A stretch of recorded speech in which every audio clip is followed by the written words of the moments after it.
Welcome to another episode of The Profitable Creative, the only place on the interwebs where you will learn how to turn your passion into profit. I am your host, Christian Brim. Joining me today is Cheryl Plouffe of Icon Maker. Welcome, Cheryl. Thank you, Christian. Looking forward to this conversation, and thank you for having me on your show. Absolutely. So tell our listeners the Reader's Digest version of who you are and how you got here. 18 years old, started working in television, spent 25 years as a broadcaster here in Canada on the national stage, started my company in 2017. Last year in 2023, we started a joint venture called Icon Maker, and now we help entrepreneurs build 6 and 7 figure businesses through the power of podcasting, specifically around high trust relationships and strategic alliances. That sounded scripted. You've said that before, huh? I have said it before, but it isn't scripted. All I right. have Well, no script in front of me. that's the 25 years in broadcasting that does that. It is. I did learn to speak in sound bites. I'll tell you that because we actually calculated it, Christian, at one point to quantify how many hours of live TV I've done over my career. And it measured out to be over 20,000 hours. Oh my God, that sounds awful. Well, I mean, it sounds awful to me. It wasn't awful to you. It wasn't awful. So, what prompted you to make the change at a older age? Why did you leave broadcasting? Well, I think it was partly because I saw that broadcasting was changing so Hmm. radically. My husband and I both spent many, many years, decades in broadcasting. And so we both saw the changes happening as a result of digital, as a result of social media. And it wasn't always in favor of the television industry. And so we've Mm. seen that though over the last decade, especially. And we have had many, many friends who've lost their jobs. And it's just a part of evolution. It's just the way things are going. And so it's really started for me in 2013 was when I started to feel that urge, that inside knowing of there's something else I need to be doing now. But it took me 4 years to get to the point where I was really able and willing to officially cut ties with that profession because I had a great job. I Yeah. had a coveted job and it wasn't anything that I disliked about it really, save for the fact that it felt like I was in an industry that was declining, not necessarily growing. And so I Hmm. wanted to be on the side of expansion and growth. And it's also how my mind works. So for me, it made sense for me to start my own company.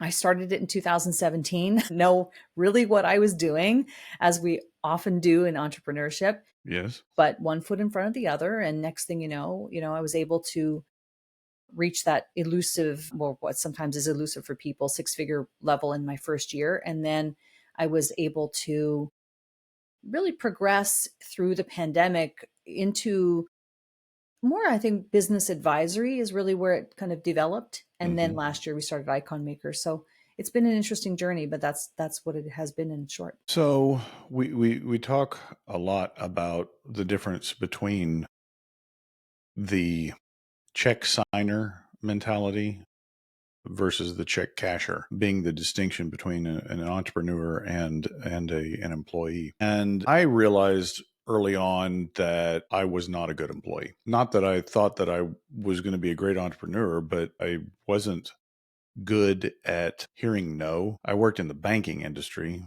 please forgive me. And there's never been created a more conservative, thoughtless group of people in the universe than bankers. And I'm not bitter, I swear. But I mean, I was just kind of dumbfounded, and I was young, so I didn't really know a lot. I didn't have a lot of experience, but it didn't feel right. So what I imagine that if you were not in an industry in decline, that would have been a much harder decision for you to make. Yes, it would have been because I loved that profession. That's why I decided to pursue a career in it because I really enjoyed it. I love certain aspects about it. I mean, when I think about communication, right? I mean, that's predominantly what we did, communicate. And in my case, I worked at the Weather Network. Hmm. And so we're taking a lot of scientific, meteorological information from our morning briefings with the scientists, and Right. then we're taking that and we're making it palatable for the general public to understand what it is that they need to do to plan for their day. Right. That was what our jobs was to disseminate this scientific data. So I was getting fed, my brain was being fed by that aspect of it, because I love to learn and I love to expand, and I'm smart and I can catch on to things, and I loved that aspect of it. But then to turn that into something that people can understand is really what we did predominantly in that. And I loved that part of it. I also loved the marketing aspect. You know, I Hmm. recognized that I was a TV personality, that I was really being hired to market to some extent the network and what it is that we do, and improve on the metrics around viewership and Right. length of viewing and other metrics that we would measure. I also was a news manager for several years at that company, and so I was able to manage a team of 17 people and really developed my managerial skills over that time, and had a huge budget with which to work from in the editorial side of things. I just learned so many different things about that industry. The only thing that really wasn't sitting well with me was the fact that I wasn't seeing a path forward. I wasn't seeing the kind of freedom that I was striving for or wanting in my life at that time, mostly because, Christian, I had a young son. I have a young son, or he Hmm. was young at the time, right? So I wasn't able to be there for him. I wasn't able to be there and having breakfast with him when he was sent off to school, or I wasn't there in the evening as much. You know what?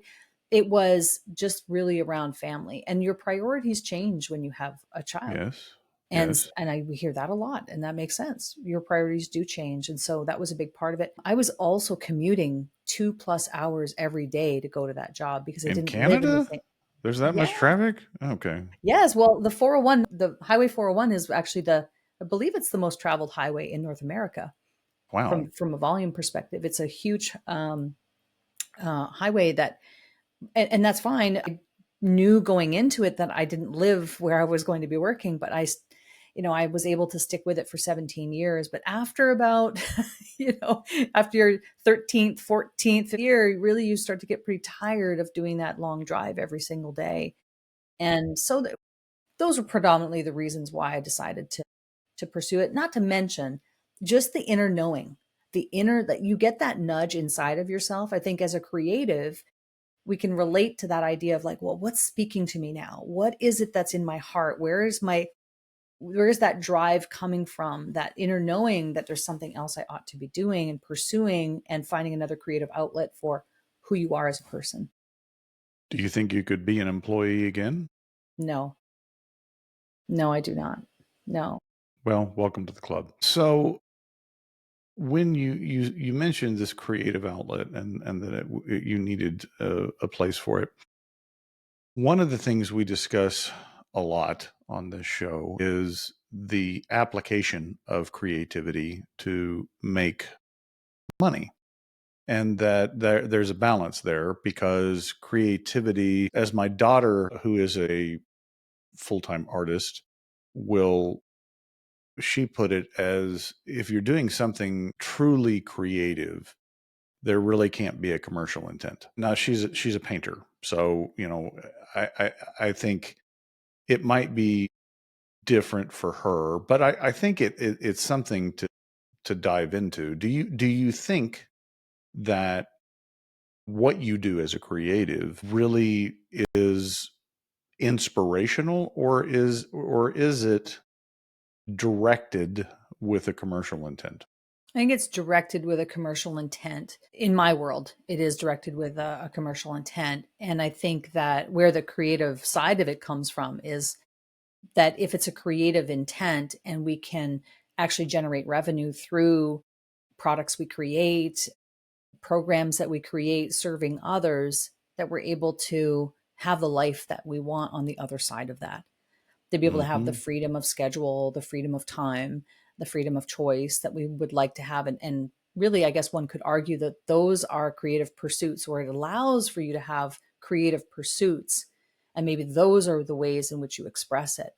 Like if you have more time and more freedom of schedule, you can travel more. You can maybe take up a hobby that you'd wanted to take up that you weren't previously able to take up.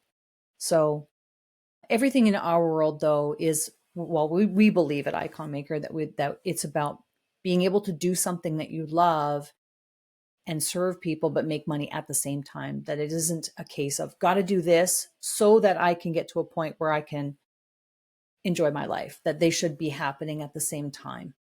So how has that changed now that you're an entrepreneur, that application of the creativity? Well, for me, I mean, I don't really, my life is all about, well, my son plays baseball. He's a high level baseball player and also a hockey goalie. So the creative, I guess maybe the family time or the creative outlet for us is spending time with him doing and pursuing those sports. If you've ever had a child who plays competitive sports at that level, it takes up a lot of time and energy and funds, and but it's a blast, and I wouldn't have traded it for anything. So for us, or for me especially, I think that that's the freedom that I was after. I wanted to be able to take my work with me. And I have done that. I just recently, we're in Indianapolis. He's there for a showcase. I'm able to bring my computer. I'm working from the lobby, or, I'm able to take the time that I need. It's like, oh, we're going to the game now. When I come back, let me do a couple hours of work. The boys are off swimming. I can do a couple of hours work. Like having that sense of freedom is exactly what I had always envisioned. I want to come back to that, but I have to opine that was my happiest days.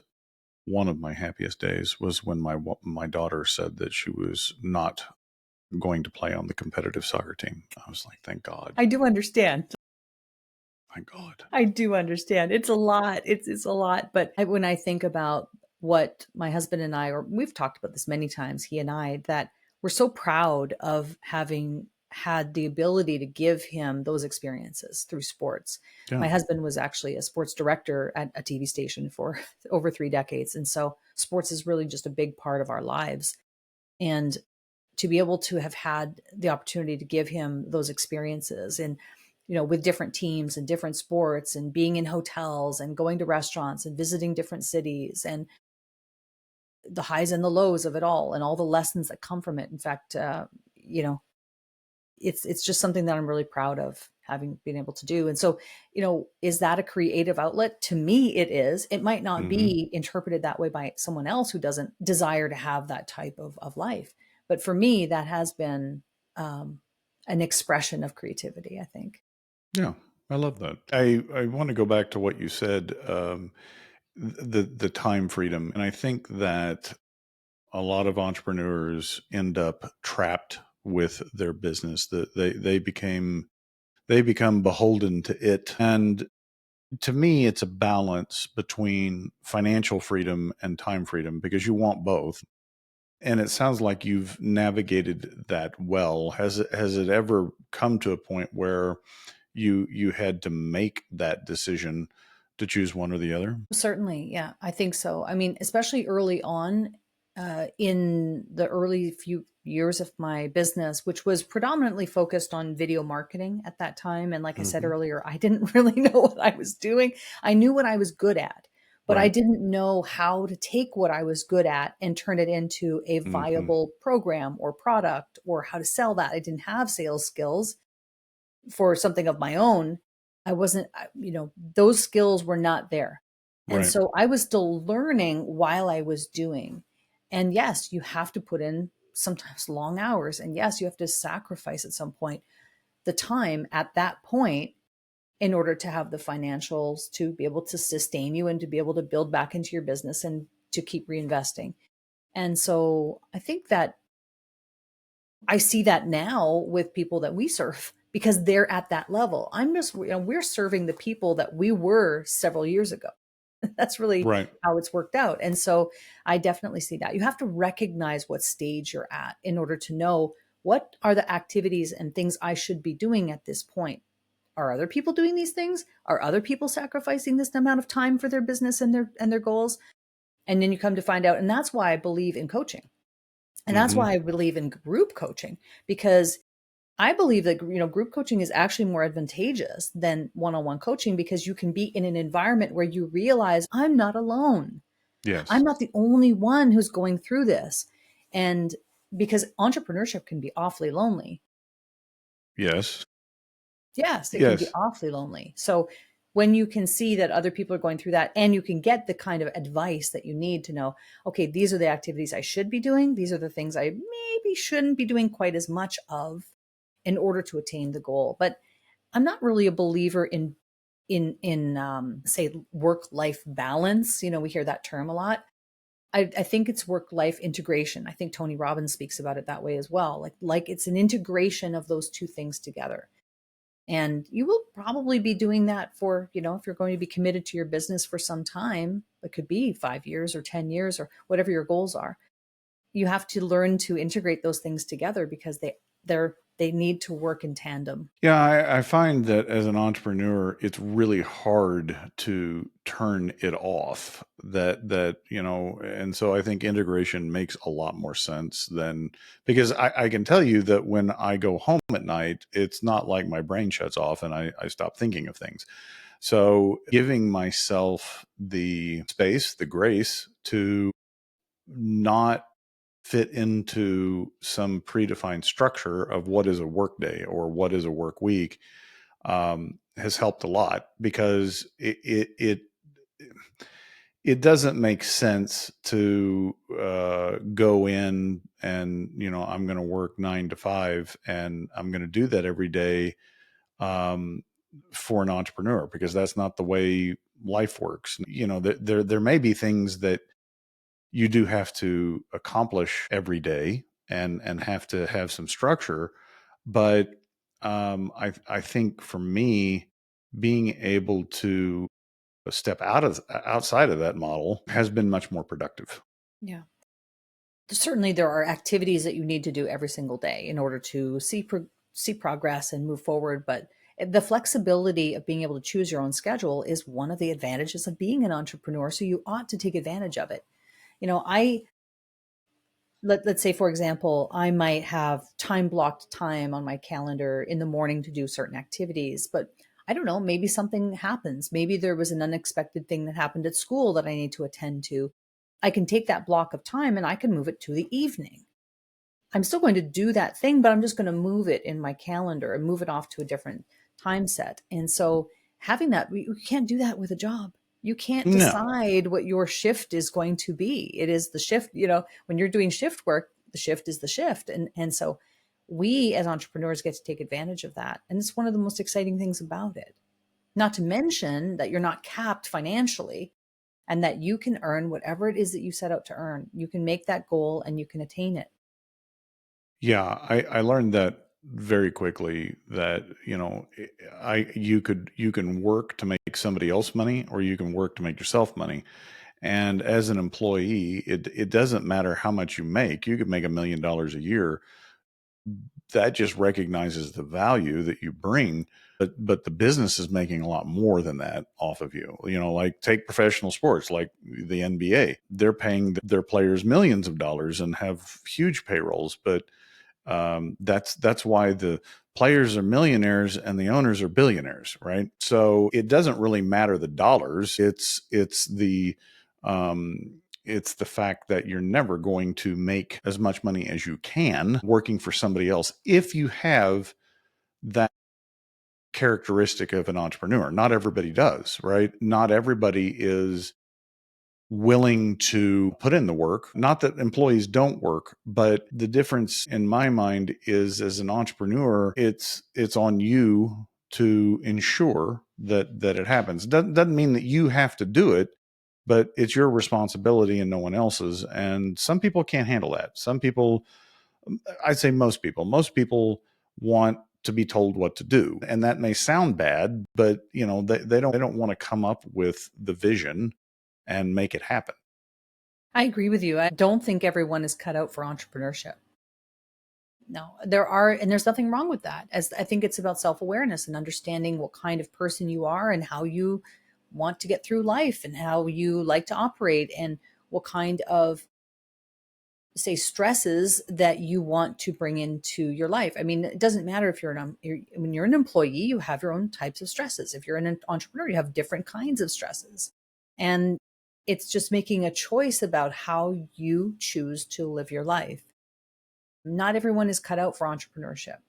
No, There are There are stumbling blocks. Is the biggest form of personal development that you'll ever put yourself through is starting your own business and running your own business. And you do have to learn a lot of different skills early on.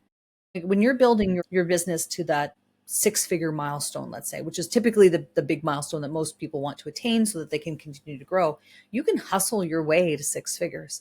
We talk about this in our workshop, right? You can hustle your way to six figures, but what gets you to six doesn't get you to seven. So once No. you get to that milestone, now you have to have a different strategy, different skills, different touch points, and different things you need to do in order to grow to seven. And then seven to eight is different still. So it never stops depending on what your goals are. Not everyone aspires to have a seven or eight figure business.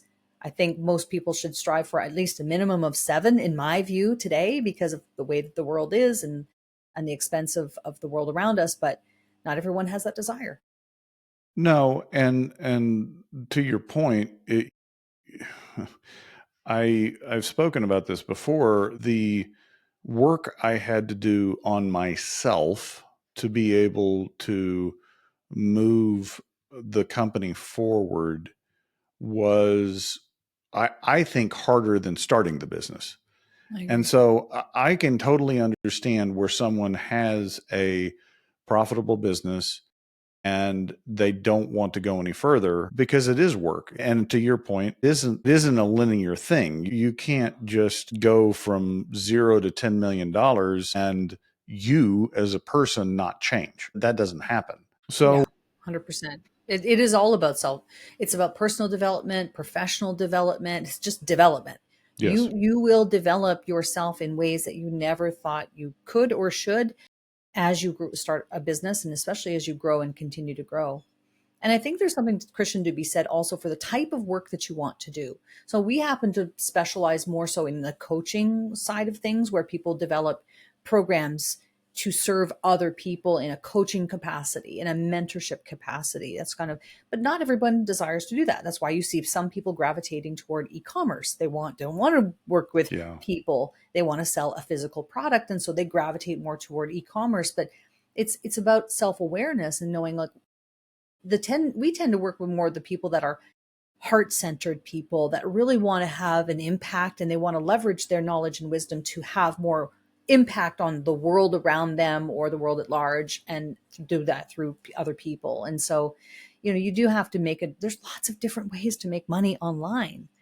And there's lots of different ways yeah, to make money not yes. online. So you just have to choose your path and then start pursuing it. And then the biggest thing is being committed to it, which of course creatives know. And your daughter, being as an artist too, knows commitment to the art, commitment to your projects, commitment to your business. They're all, in my view, those are all just forms of art, right? Building a business can be argued that it's a form of art.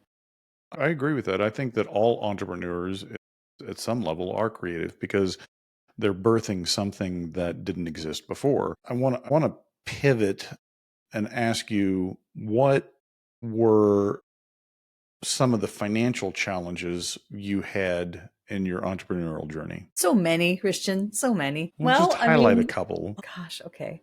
Well, I remember at one point I didn't, this is embarrassing. So That's here all we right. go. It's I just us. will, you know, I, when I first started, I didn't know. I'm not an accounting type person. I'm not a bookkeeping person. I don't know. Hmm. Don't have much desire to know or have interest in that side of things. So I was running my business through my own personal checking account, Yeah. Okay. right? I That didn't you don't need to be embarrassed about that know. because Okay, good, that's good, good. a common mistake. Okay, good. So I'm not alone. I love that. But I didn't know what I didn't know. And so, it's because I just wanted to kind of I'm a person who just like, well, I don't have all the answers. Let's just start doing it. And we'll figure it out as we go. And it didn't take long, granted, to figure out, okay, that's not how you do it. Fix it and get on with it and get the business accounts and get the business account. So we did that. But that was thing one. And the reason that all came to a head was because I looked and I had $100 in my account one day. Okay. All right, to run a whole house, Right. you know, And a like business.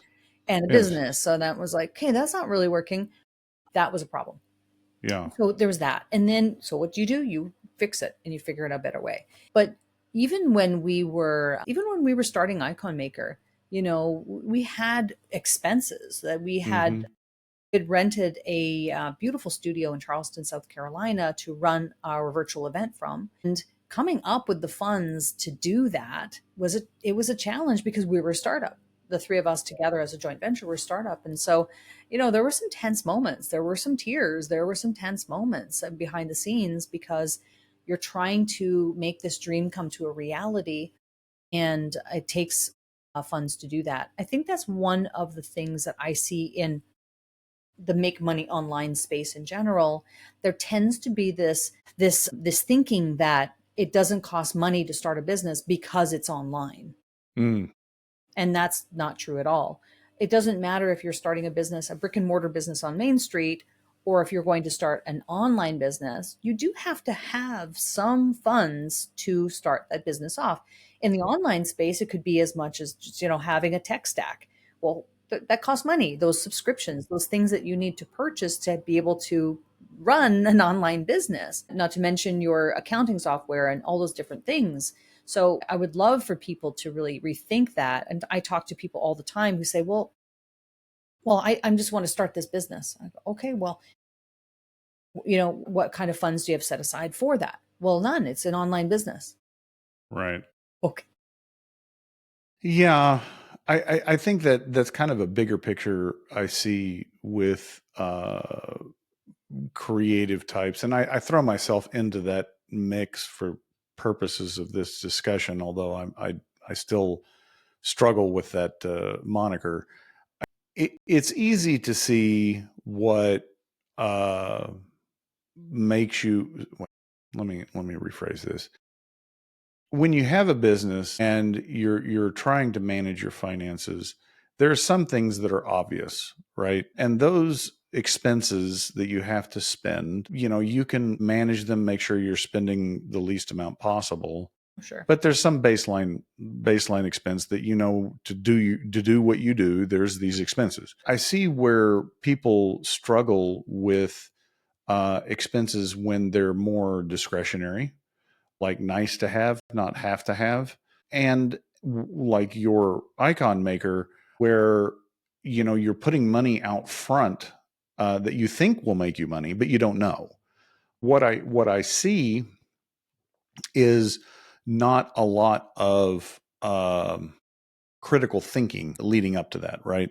So it's, as I discuss in the book, when you have those type of investment expenditures where it could be hiring an employee, it could be a joint venture, it could be a new piece of equipment, whatever, you have to have a clear path of how that expenditure is going to make you money. Now you may be wrong in your assumptions, and that doesn't guarantee that you're going to make more money, but it can't be I think, and not really think. You've got to work the thought process and say, this is how it's going to make me money, and I have a clear path forward.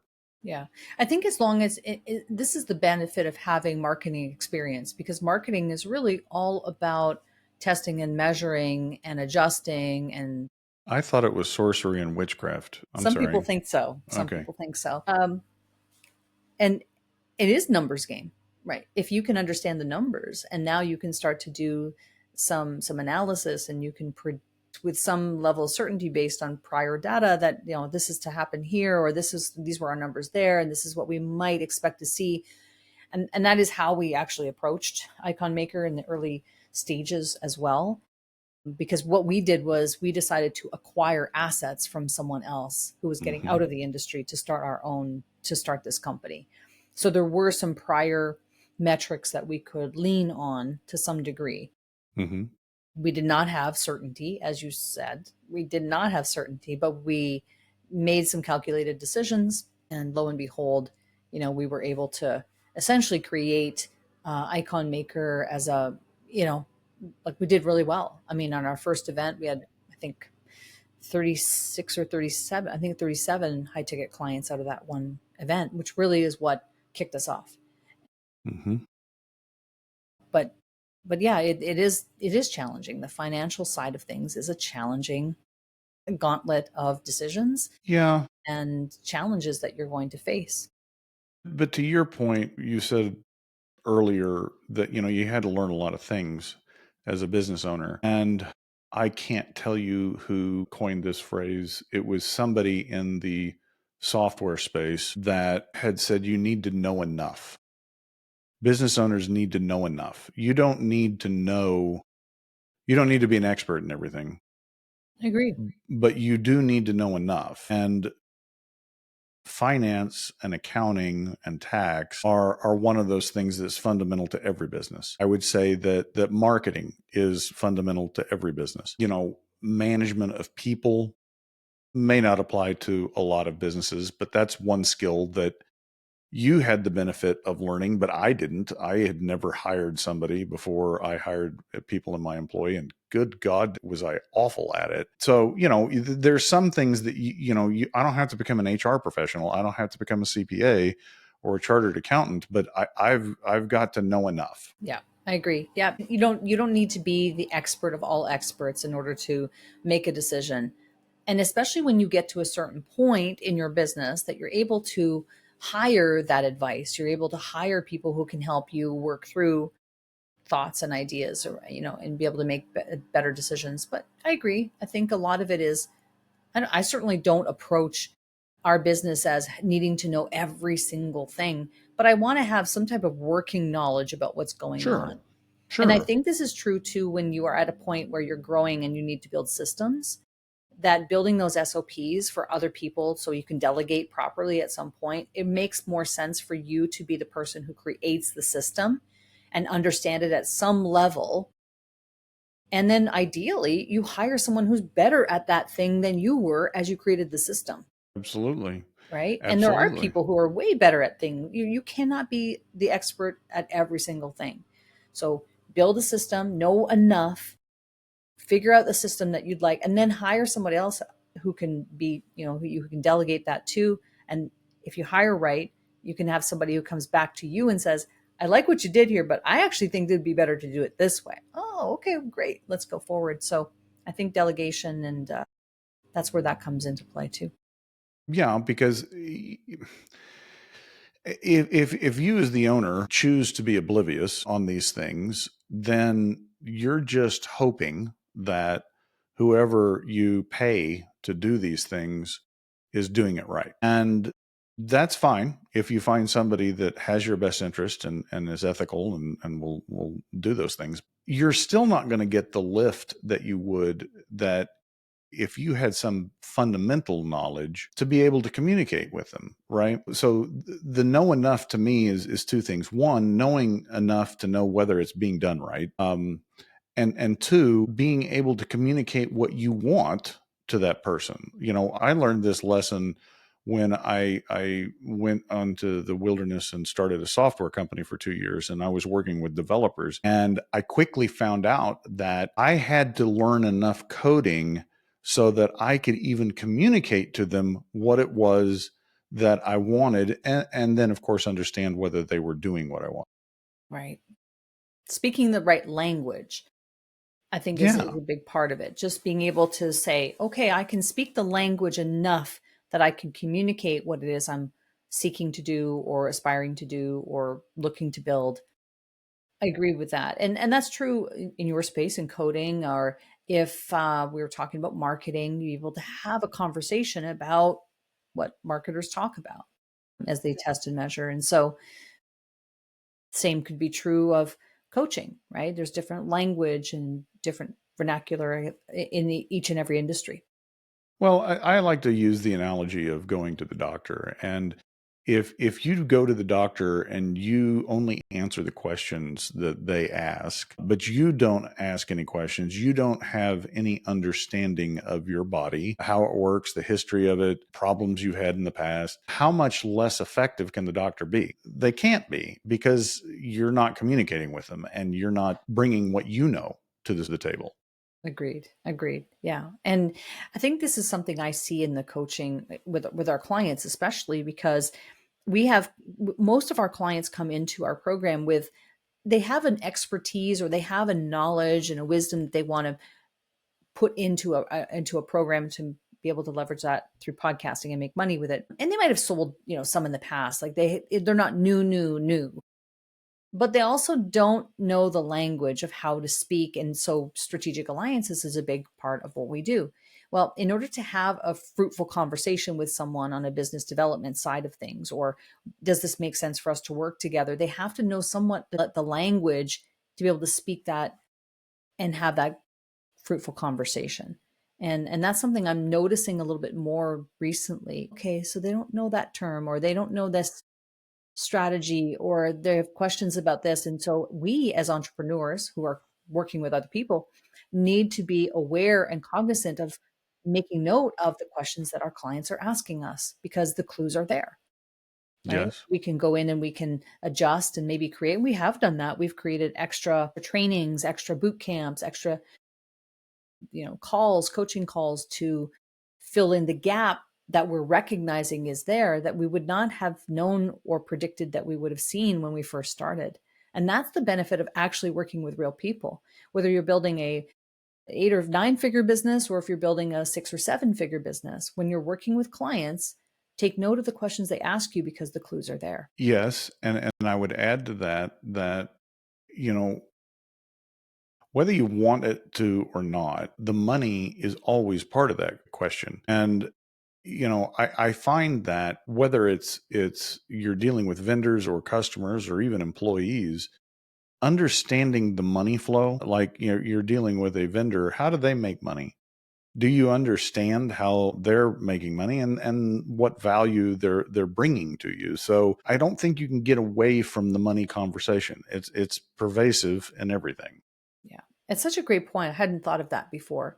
Understanding what your vendors or outside connections and how it is that they operate and what their business models are, or how they're making their money, so to speak, is advantageous for you to have knowledge of. Absolutely. Yeah, that's a great point. Absolutely. Well, Cheryl, how do people find out more about Icon Maker and get in touch with you? Yeah, iconmakerlive.com is the best place to go to find out about our next workshop. And you can find me. I'm active on Facebook. We have a Facebook group there called Podcast Monetization.